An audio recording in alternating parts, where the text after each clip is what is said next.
At ayan mga ka-crypto, ngayon naman sa balitang ito ay pag-uusapan po natin ang usap-usapan sa buong crypto space kung saan ay isang napaka-importanting update para sa ating lahat na nag-hold dito kay XRP.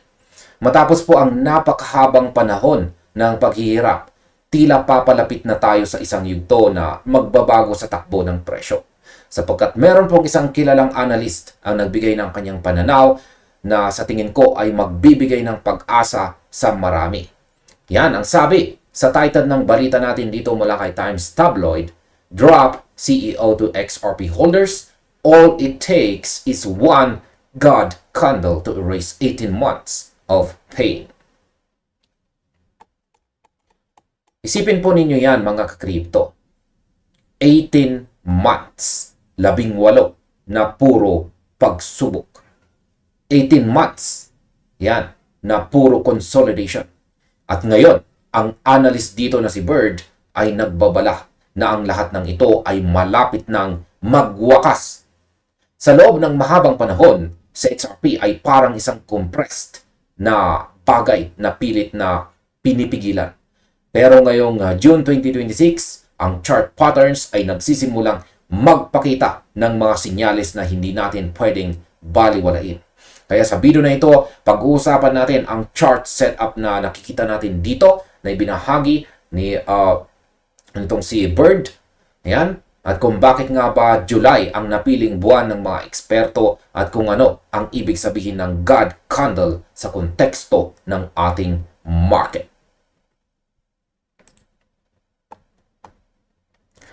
Ayan. Simulan po natin ang tungkol sa falling wedge pattern. Meron pong ibinahaging chart dito itong si Bird. Kaya pag-usapan natin ang nakita niya sa kanyang weekly chart time frame dito kung saan ay tinatawag na falling wedge. Sa madaling salita, ang presyo po ng XRP ay dumaan sa isang pattern kung saan ang mga highs at lows ay unti-unting nagtatagpo. Isipin ninyo ang isang mahabang tunnel na habang papasok ka ng papasok ay lalong nagiging masikip. Sa dulo ng tunnel na yan, ang presyo ay kailangang magdesisyon kung babagsak ba o sasabog pataas. At nakikita po natin dito ay nandito na po tayo sa napakasikip na dulo ng tunnel o ang falling wedge pattern na ito. Ayan, ang aking opinion. Sa totoo lang, ang pattern na ito ay isa sa mga paborito kong binabantayan. At ang tanong ay bakit? Dahil ang volatility ay sobrang baba na. Ang compression na ito ay parang isang nakatagong enerhiya na hindi pa nakakawala. Kaya sa aking ang pananaw, ang 18 months na ito ay hindi po nasayang. Ito ay isang proseso ng cleansing. Lahat ng mga taong hindi sigurado kay XRP ay napagod na at umalis na sa market. Ang natira na lang ay ang mga diamond hands. Ang falling wedge ay nagpapakita ng presyo ay halos nasa apex na o yung pinakasukdulan ng pattern. Ayan po, tignan natin sa ating screen. Yan. Kapag narating na natin ang puntong ito, ang susunod na galaw ay karaniwang napakabilis. Hindi ito yung galaw na dahan-dahan. Ito yung galaw na bigla mong gigisingin ang portfolio mo at makikita mong green na lahat. Ngayon ay pag-usapan naman po natin ang mga critical na trend lines. Ayan. Tingnan natin ang mga linyang humuhubog sa pattern na ito. Ang unang trend line ay galing po sa all-time high na XRP noong July 2025 na nasa presyong 3.65. Balikan natin ang chart. Ayan, dito po yan. Ito ang nagsisilbing ceiling o ang bubong na pumipigil sa ating umangat ng husto. Sa kabilang banda, mayroon po tayong ikalawang trend line na nagmula naman sa lows ng late 2024. Dito naman po yan. At ito naman ang floor o ang sahig na matibay na sumasalo sa presyo para hindi tayo tuluyang bumagsak. Ayan. Or ito po yung lower portion ng ating wedge pattern dito. Ito na ang aking opinion. Nakaka-amaze na sa loob ng halos 2 taon sa XRP ay naglalaro lang sa pagitan ng mga linyang ito. Ang $1.14 na presyo na kasalukuyan, sa kasalukuyan presyo ay hindi po basta-basta. Ito ay nasa gitna ng matinding labanan. Kaya sa tingin ko, ang pagpapanatili natin sa itaas ng $1 level ay ang pinaka-importanting ginawa natin ngayong taong 2026. Ang bawat retest sa support line na ito ay nagpapatunay na ayaw ng market na mawala ang tiwala sa asset. Ang resistance line naman na nanggaling po sa 2025 high dito ay parang isang luma at matigas na pader. Pero sa bawat araw na lumilipas, ang pader na ito ay humihina dahil hindi na ito kayang pigilan ang momentum na naiipon natin. Kaya ang opinion ko po rito ay simple lamang. Ang breakout ay hindi na tanong kung mangyayari, kundi kung kailan mangyayari. At ayon po sa analysis, ang kailan ay mukhang nakatutok po sa buwan ng July.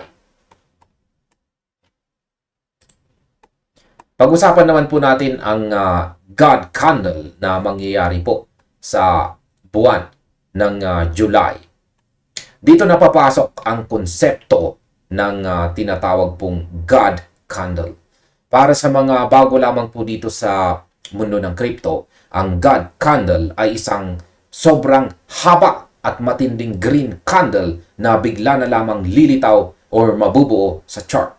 Ito ay candle na kayang burahin ang months of sideways movement sa loob lang ng isang linggo o kahit ilang oras.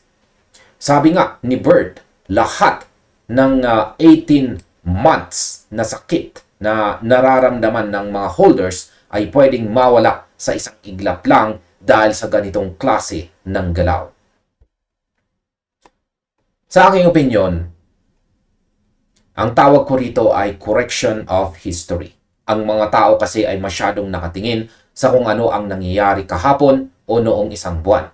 Pero ang market ay may paraan para bumawi. Ang God candle ay hindi po milagro. Ito ay ang resulta ng sobrang tagal na pag-ipon ng demand. Isipin ninyo ang isang malaking dam ng tubig. Habang nakasara ang gate, ang pressure sa likod ay lalong tumitindi. Pagbukas ng gate, ang agos ng tubig ay hindi mo na mapipigilan. Ganon din sa XRP. Ang 18 months ng consolidation ay ang gate na nakasara. Ang God candle ang pagbukas ng gate. Naniniwala ako na ang ganitong klaseng movement ay magbibigay ng matinding kumpiyansa hindi lang sa mga retail holders, kundi pati na rin sa mga institution na naghihintay lang ng tamang sinyales para pumasok ng malakihan. Ang July ay magiging exciting na buwan dahil dito natin makikita kung ang pressure ba na ito ay sapat na para sa isang malaking breakout.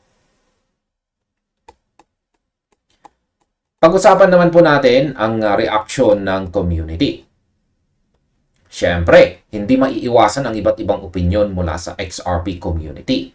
May mga sumasang-ayon na July is the month, habang ang iba naman ay medyo skeptic pa rin. May isang comment sa post ni Bird na nagsabing kailangan daw ng isang final shakeout sa ibaba ng $1 bago tuluyang umakyat.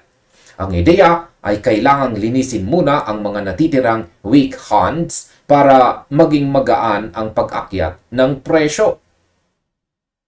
Ito naman ang aking opinion dyan. Ito po ang parte na gusto kong bigyang diin.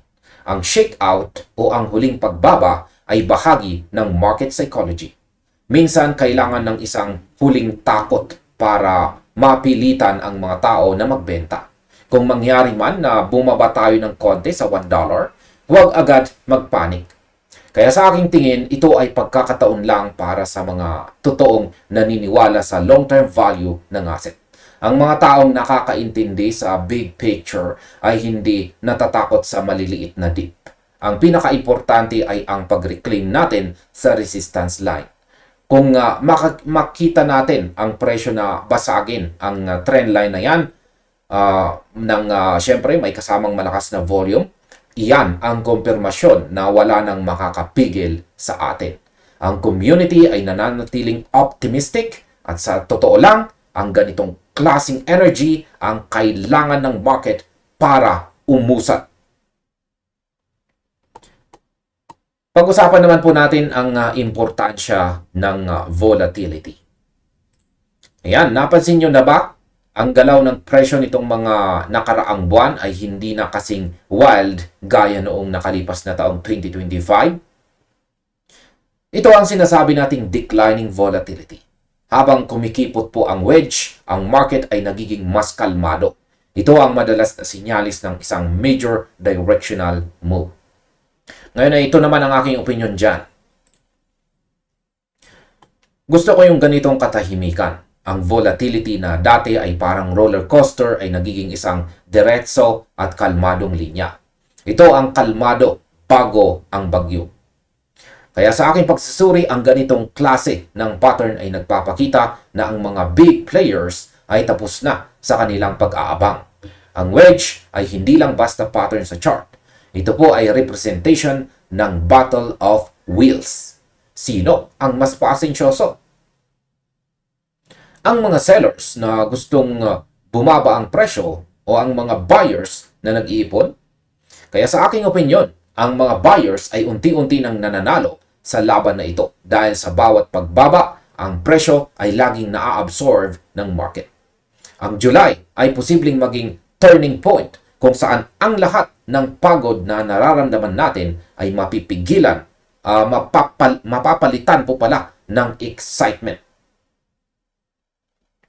Ayan, ngayon ay ano po ang dapat nating bantayan?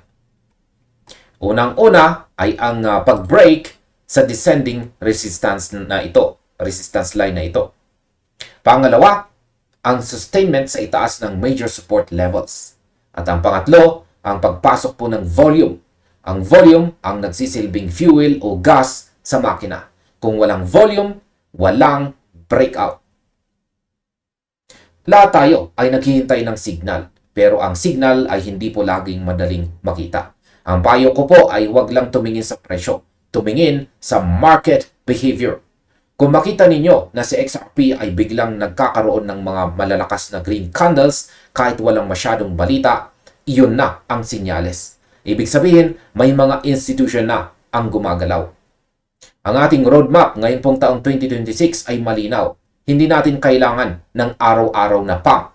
Ang kailangan natin ay isang decisive move na babasag po sa 18 months ng consolidation dito. At kung ang projection na nakita natin dito sa chart ay masusunod, ang galaw na ito ay magiging napakabilis. Kaya sa aking pananaw, ang 2026 ay posibleng maging taon kung saan ang lahat ng pagdurusa ay mababayaran ng isang matinding rally.